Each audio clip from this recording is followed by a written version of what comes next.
Well, thanks so much for coming on the show. This week, I have Bram Vanderin on the show. He's the founder and managing director of Arfected. And yeah, thanks for coming on the show, Bram.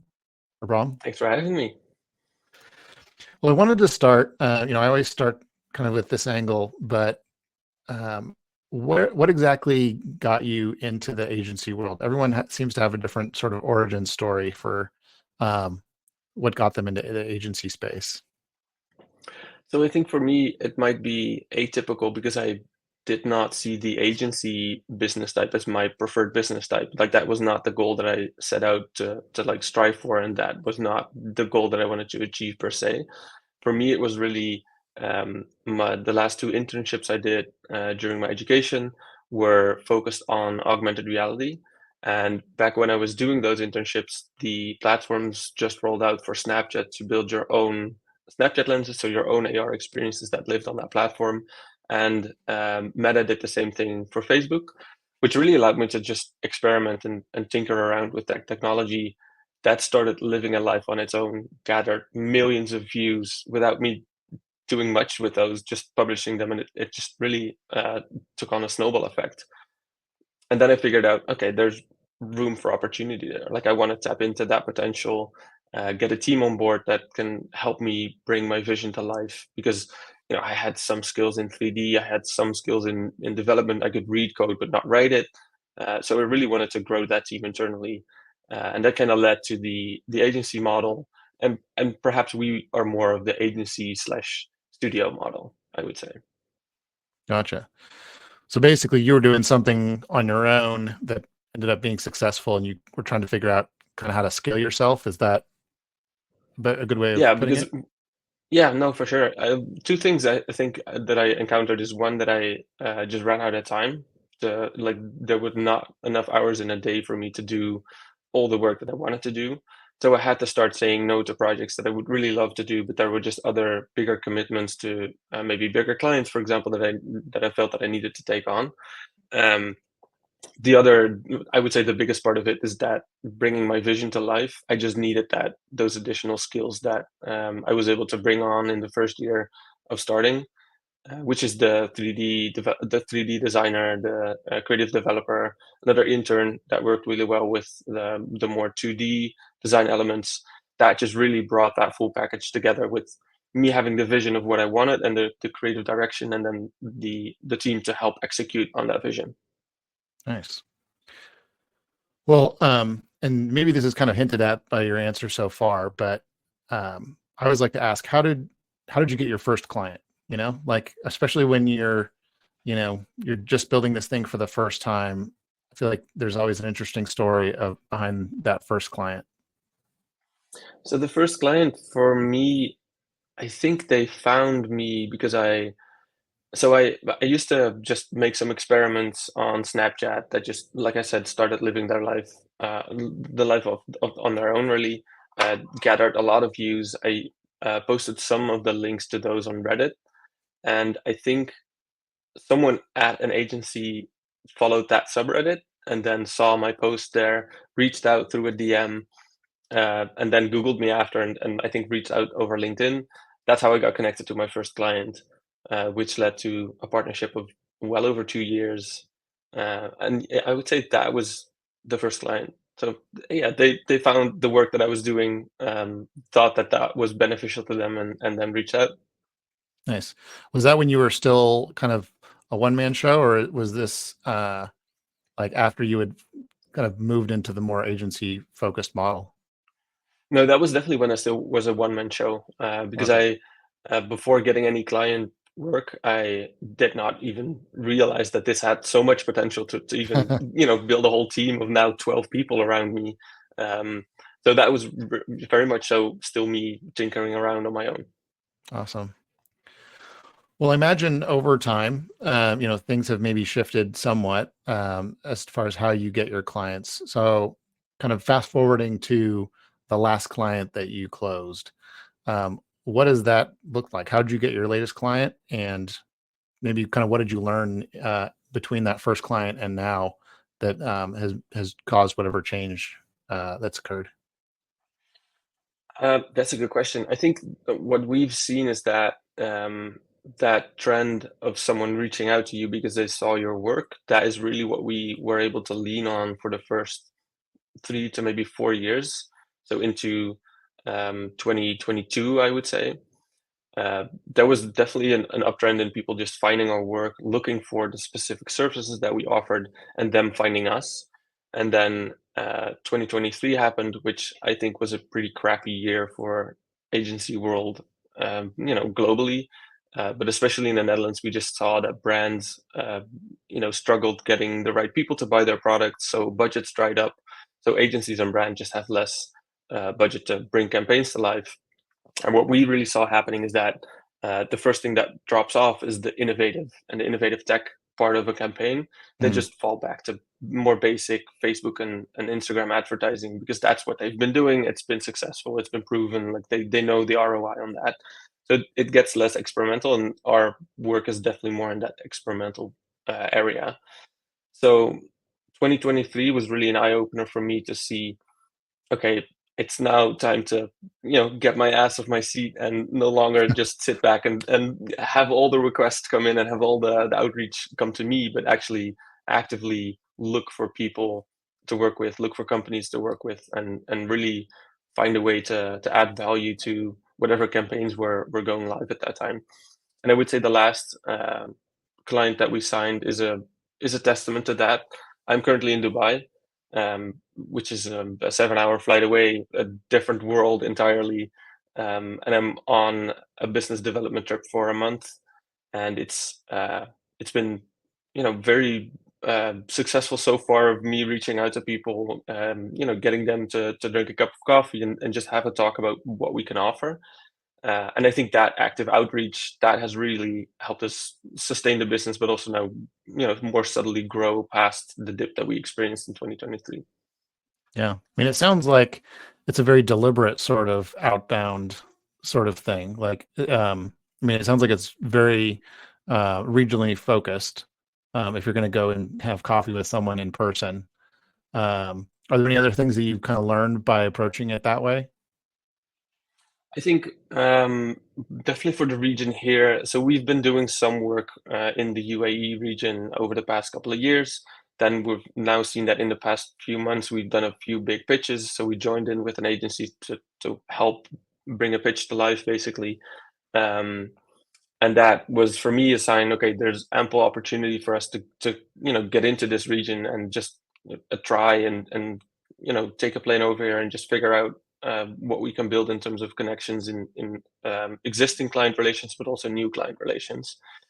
And I would say one very big shift, which might be a bit different from this, but I think one very big shift that we saw after 2023 is that in the years prior to that, we were able to kind of expand the services that we offer from just the Snapchat lenses and just the Facebook filters to then also Instagram, TikTok, to more web-based augmented reality experiences, to virtual stores, to photo booths. Like we were able to really take our skill set and just offer a much wider range of services. But then the added value of the work that we do got kind of lost in all the all the ways we could bring that to life.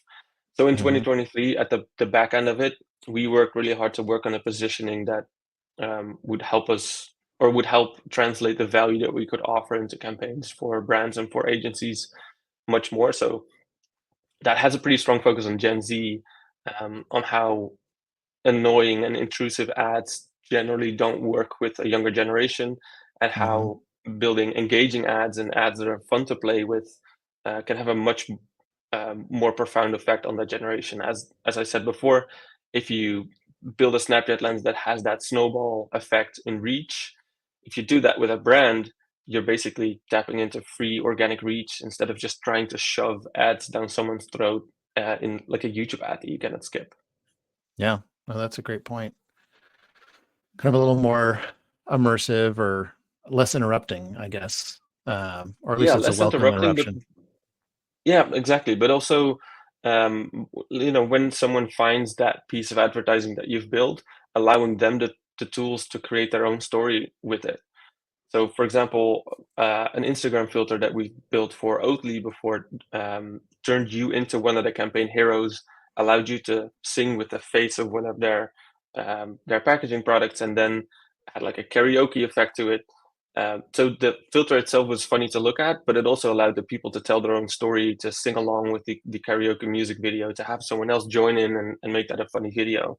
So I think allowing that sense of agency for the user to create that funny, shareable, beautiful content, that really helps too, instead of just having them passively consume and watch ads. Yeah. Um, One of the things you'd mentioned just a little bit ago, and maybe I misunderstood this, so correct me if I'm wrong, but like it sounded like you were partnering with like some other type of agency that didn't have this particular sort of capability. Um, and I guess I was just kind of curious, like, has that been like that approach of partnering with another agency um, been a pattern in your growth and your ability to kind of bring in new clients? Can you just kind of speak to that angle of things? Yeah, sure. I think especially in the earlier years, that's been detrimental to the growth that we've been able to experience, because it allowed us to focus on building one relationship with the team members of that agency, and making sure they had what they needed to then pitch to maybe 5 or 10 of their clients, which for us was a bit of a shortcut into more work, because if we manage that one relationship well, that could mean that we get 5 projects instead of just one.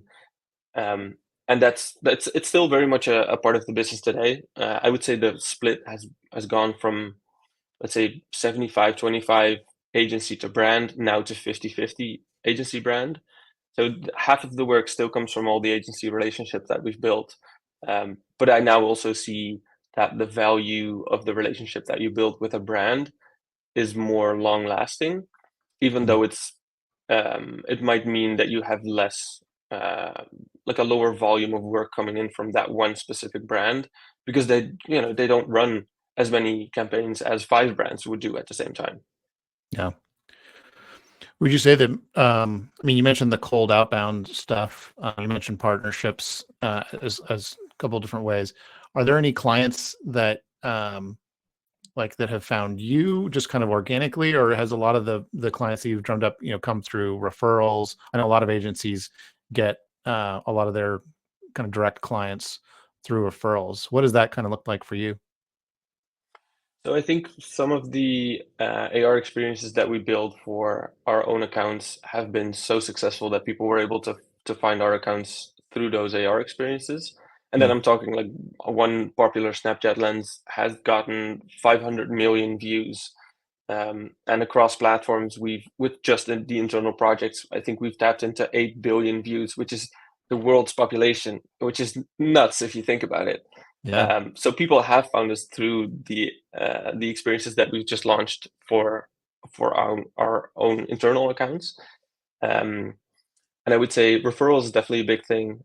Having Meta and Snap as close partners also helps, because they have partner pages where they list us, and then clients can come in, browse those pages for the different regions or different expertises that they need someone for, and then we will pop up, which is like a very nice um, attribution to this success. Because if a company like Meta is showing you on that page, that's got to mean something, and that really yeah, means something for those brands looking for partners to work with. yeah. That's really cool I mean, people are finding you just through the work that you've done. I mean, that's in a lot of ways, that's probably the dream. For a lot of agencies is like somebody sees their work and they find their way back to the agency that helped them do it. But I think that's kind of the beauty of doing something with social, is that there's kind of almost that word of mouth viral effect that can help, uh, like you said, snowball uh, with the audience. So, well, I wanted to change gears just a little bit. I mean, we've talked a little bit about your first client, your latest client, but kind of looking forward into how you kind of see yourself, where you want to see the agency go, and maybe how you see yourself getting there as far as, um, how do you want to get your next client? What are your thoughts looking forward? Yeah, it's a question that can keep me up at night, because it's hard to predict the future. And 6 years ago, I would never have dreamt to even be in this position in the first place. And now I'm here thinking about the next 6 years. I'm kind of find myself in the same cycle, now with more experience and more knowledge, of course. And I think the past few years, the projects that we've done, we've sometimes stumbled upon something where I thought, hey, this could be scalable as its own product or service. Like this could be interesting to just find a niche of clients for and have it run as its own thing. So that is, I've been compiling a list of things like that we found throughout the years. I definitely want to dig into that more because it would allow us to maybe look for something more scalable or more stable revenue coming in instead of that whole up and down cycle that you get with, very Yeah. busy months to then very quiet months, which I think as a founder, you do carry a lot of that weight. You carry a lot of the burden of having to deal with that pressure. Like, is the next month going to be as successful as it was last year, or is it going to look totally different? Yeah. So that's definitely something that I want to explore more, because it also allows me to go into that that phase of growth again. And that's one of the things that I really enjoy is to create something out of nothing. So if that raw idea is there, I really enjoy just figuring out the business plan, getting the first few clients as a pilot phase, learning from that, building again, learning from that, and just trying to figure out the way to make that a bigger thing. So that's definitely something I want to do next to that. I would say for the core team that we have right now, I'm very grateful and happy with the team that we've been able to build, the culture that we've been able to have within the team, and I'm very grateful for how flexible everyone is. So even if I'm talking about setting up different entities or exploring different technologies to kind of look into the scalable part, there will still be that core team taking care of all the groundwork that's needed for that to even work in the first place. Yeah. I mean, that makes a lot of sense.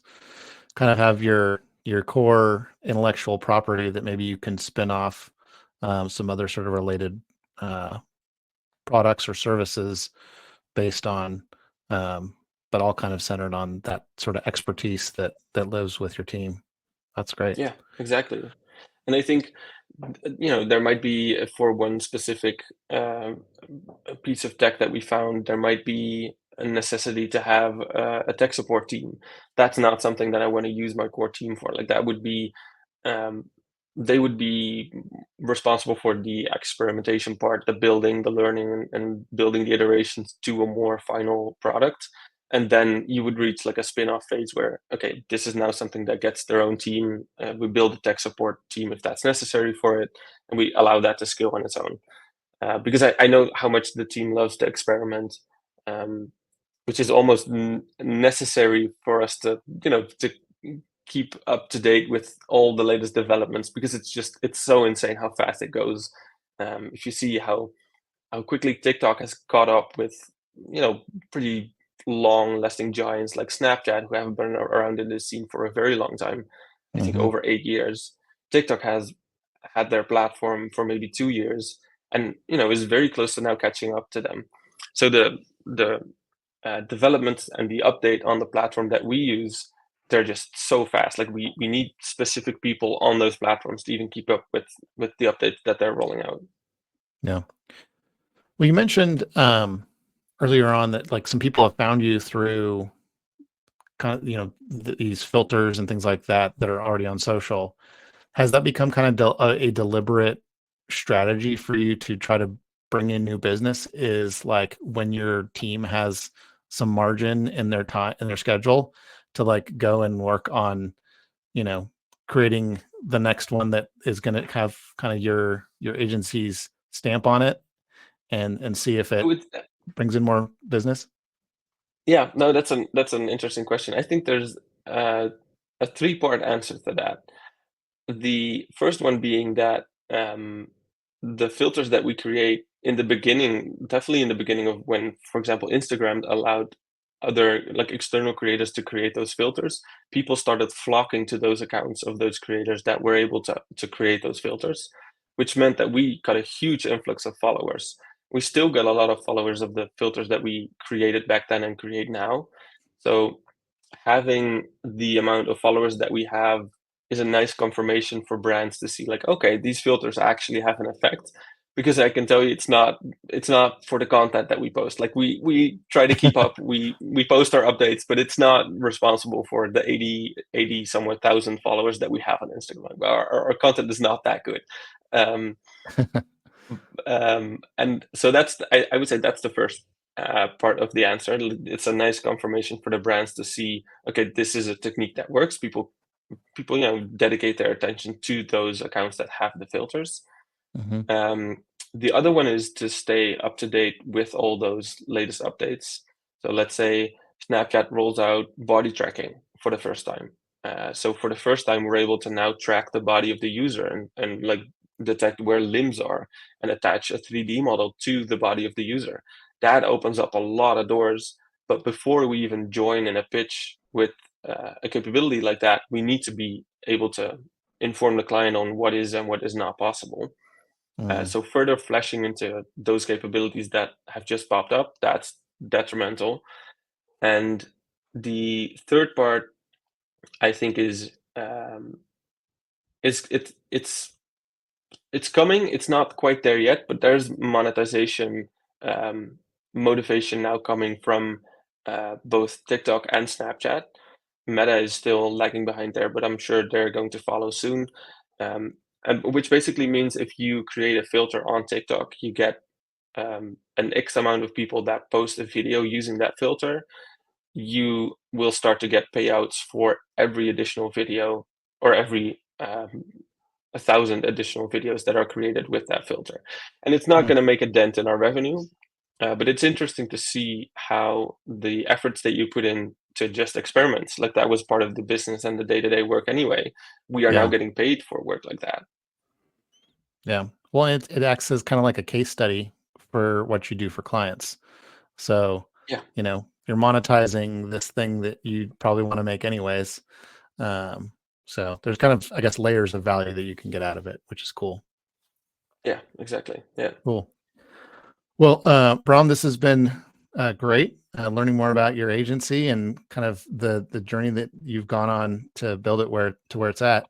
For people who want to learn more about like what you're doing, or just keep up with you online, what are the best ways for them to do that? I would say LinkedIn is definitely a good way to follow me personally. And then the website is where we try to post the most value in updates. So you can subscribe to the newsletter. We don't spam, we just do maybe a quarterly update, and not even a fixed quarterly update. We will only send updates whenever we have something interesting to share. But that's definitely where we combine the most value into one package, send it out, and you'll be sure to get it instead of just missing it on your LinkedIn feed, for example. Awesome.